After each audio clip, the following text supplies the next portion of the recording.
Hey yo, what it do? This your boy Tony Totebag, and this is Culture Topics. Wow. Salute to my hustlers and what's poppin' to my entrepreneurs.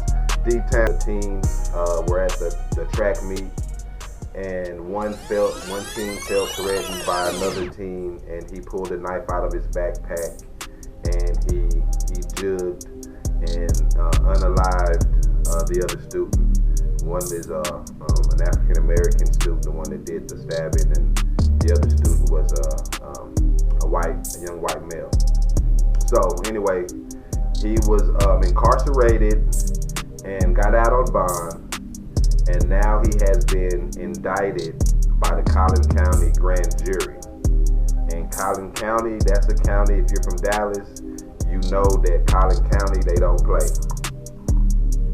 It's a very, very, very rough county to go through litigations and things like that. I have first-hand experience with, that county, so I know for a fact that it gets rough in those courtrooms. So, our prayers are with that situation, that all the truth does come out, and, we can find some closure with this, because it was a tragedy that you have a student that felt threatened enough to have to pull out a weapon and use it in self-defense. And it's just a tragedy that a parent would have to bury his child, his son or daughter. That's something that you couldn't even imagine as a parent having to go through. So, and then on that other hand, you have a young man that's being tried as an adult, and he could lose the rest of his life or the majority of his life in the Texas prison system. So you guys keep your eyes on that.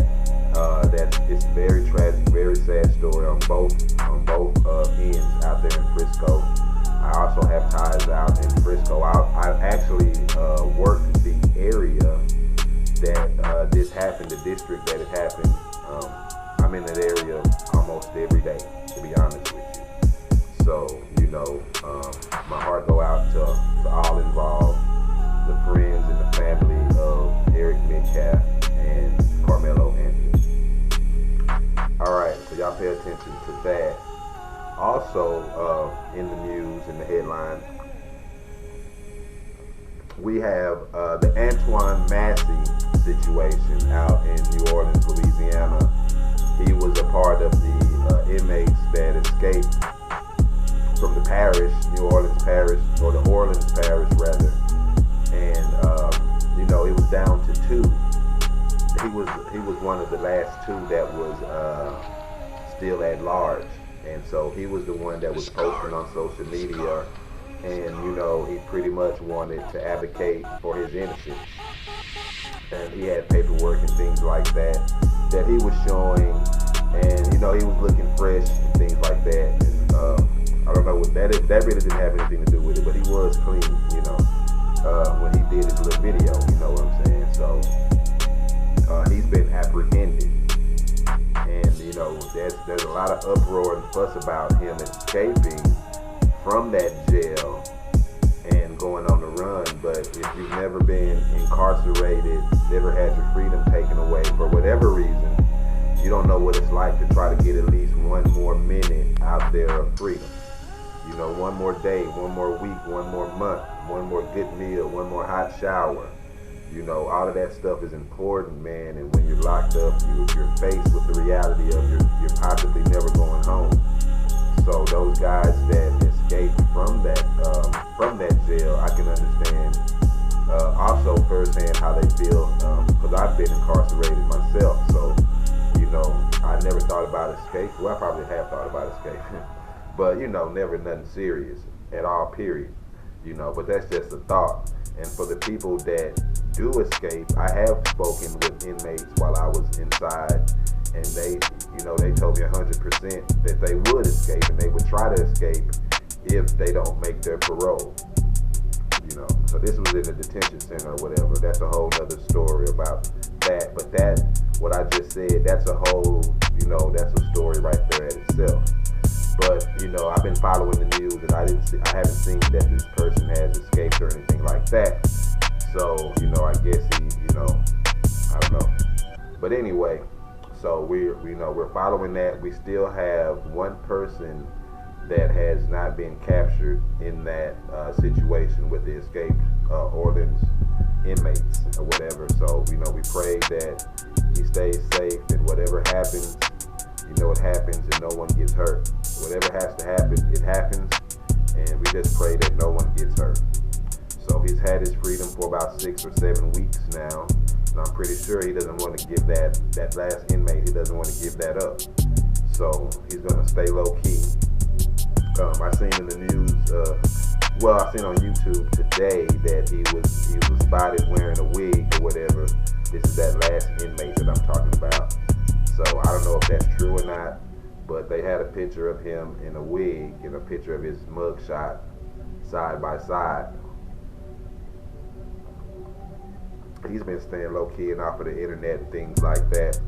So he's still, at large on the run and, enjoying his freedom. So we're gonna leave that right there. Let's see what we got, man. Oh yeah, man. And the thing about that Antoine Massey situation, and all of the rest of the inmates in that situation that has been captured, they are going to, they're being flown to one of the worst prisons, if not the worst prison in the United States. They're being helicoptered to Angola, Louisiana State. That's considered like a slavery camp, a slavery farm type situation where they, it's hard labor, it's forced labor, it's very violent, very volatile prison where most of the inmates, they never go home, they die there. No matter how long they've been there, Angola will hold you. It's a whole different world in Louisiana. So that's why I'm pretty sure, that's probably one of the reasons why those guys ran, and staying, underground, because they don't wanna go there. And I know some of you are probably saying, well, they shouldn't do anything wrong, which is true. But as for their situation, they just don't want to have to go to that slavery type encampment, that is Angola.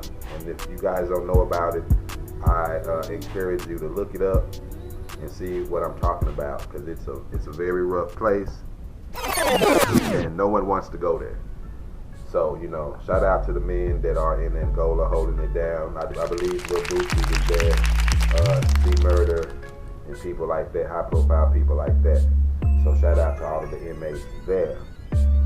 Okay. Now, I'm going to try something new, do something new. We're going to go with the rumor report. And most of the time, these rumors, these hip-hop rumors, they turn out to be real. So, let's see. We have Drake dragged online after shirtless selfie sparks plastic surgery rumors. So let's see what we got. Drake's shirtless selfie on Saturday drew a wave of online mockery and revived long-standing plastic surgery rumors. So we saying Drizzy's he is a plastic surgery type of a man. Ooh, man, that's crazy. I hope that is a rumor. It goes on to say Drake got clowned across social media over the weekend after posting a shirtless selfie showing off his abs, reigniting long-running plastic surgery rumors that have followed him through multiple rap beefs. The Toronto rapper dropped the carousel on Instagram with the caption, "I'm wide awake for the nights that separate the type who get to it till they get it right from the type who just type." Okay. And then I have a picture of him. They have a picture of him shirtless in front of a whole bunch of liquor in the mirror. A whole bunch of bottles of liquor. Now, I'm pretty sure when he posted that, he thought he was going to get all of the hype behind it. But instead of applause, the post triggered a flood of jokes and accusations about his body being more sculpted by a surgeon than a gym. Boy, stop playing. The only place you ran was to a surgeon, one of the commenters said. Another wrote, ordered abs from Temu and forgot to add shoulders. A third chimed in, no shoulders, no biceps, deflated chest, but extremely defined abs. LMAO, laughing their ass off. That's crazy. The online roasting followed speculations about alleged cosmetic enhancements, including alleged ab etching, a nose job, and get this, y'all, even a Brazilian butt lift. No wonder Rick Ross would say BBL Drizzy. BBL Drizzy. I hope this not true, man. Drizzy he got some snapping music, man. Hope this ain't true. The rumors haven't just lived in comment sections. Kendrick Lamar took a direct shot in his diss track Euphoria, rapping, let your core audience stomach that, then tell them where you got your abs from. Woo! Kendrick, okay, then it says something about Rick Ross. Rick Ross dubbed him BBL Drizzy, and accused him of getting a nose job in his track Champagne Moments. Even Pusha T threw shade back in 2018 on the story of Aiden. But of course, my boy Drizzy denies surgery rumors. Drake has reportedly denied going under the knife. In April 2024, he shared a text exchange with his mom writing, I would have got us 2-for-1 deal if I went, Ma, while blaming Rick Ross for fueling gossip. Okay, so he's basically telling his mom he would have got them both some surgery if he would have in fact done that. Okay, Metro Boomin even launched a BBL Drizzy beat giveaway online, adding fuel to the fire. Drake has yet to address the latest round of mockery, but judging by his past reactions, he's likely to keep responding with sarcasm rather than statements. All right. So what do y'all think about all of this? So, and that's just a few of the headlines that we have. That's just a few. Start your channel. I need some help reporting this stuff. I gotta have some help. You guys gotta help me. I need you. Start your channel, and just follow the leader. I always teach to follow the leader, man. You see somebody doing it, as far as what you're trying to do, your craft, don't steal everything from them, but just kind of pattern yourself after greatness, And that's all I got to say for now. This is your boy, Tony Totebag. I am the founder of E-Style Fashion. This is Culture Topics. Peace to my hustlers and salute to them entrepreneurs out there, man. Peace.